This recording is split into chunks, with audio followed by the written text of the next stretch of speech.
Hi everyone and welcome to Lean Finance. My name is Sven and this channel is about finance, investing and money. The goal is to share knowledge and my experience with you and to show you that personal finances don't need to be complicated. Today the topic is how to monitor your saving rate and why it is important for your investing approach. So let's go with this next video.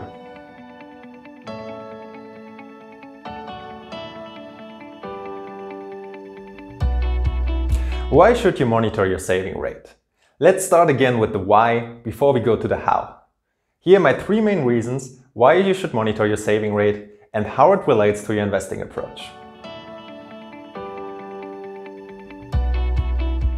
Before you start thinking about your investing approach, you should understand your financial situation better.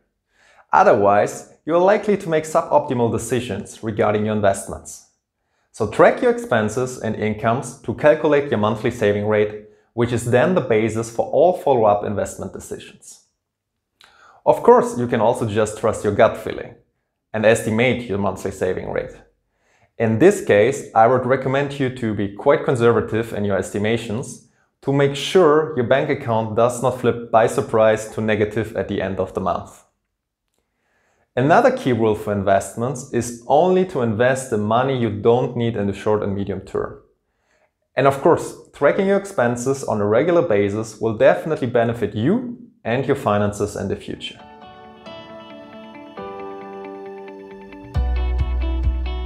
By tracking all your daily expenses and understanding your finances, you can raise awareness of your spending habits. Some of you may be surprised by how much money you really spend for certain products or activities in the course of a month or even a year. Small expenses like eating out every day on your lunch break can pile up to significant amounts over time. Additionally, scanning your spending habits enables you to question some of your expenses and whether you may want to reduce or even eliminate them. Cutting expenses improves automatically your saving rate and gives you more room for your investments.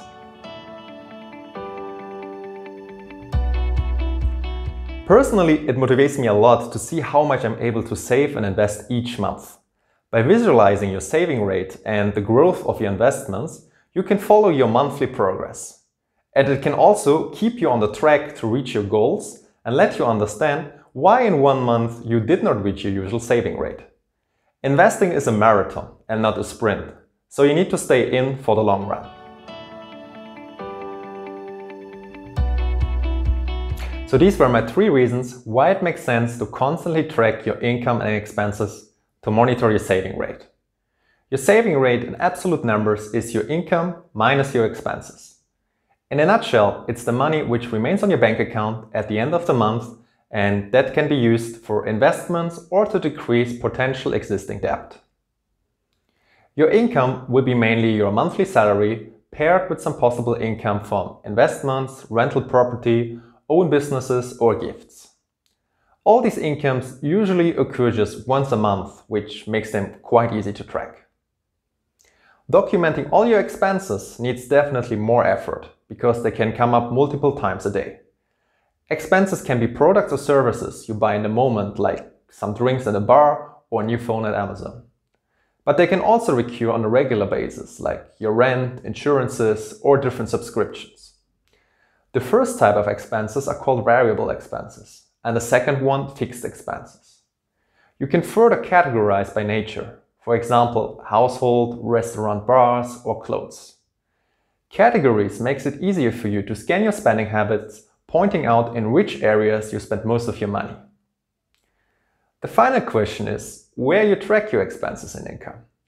There are different options and strategies. You can use a classic approach with a notebook or an Excel file, but there are also some apps out there supporting you in your tracking.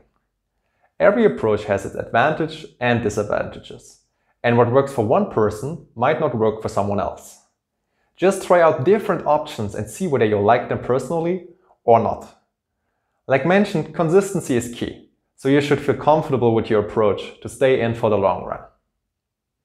One of the classic and most used approaches is probably the Excel file.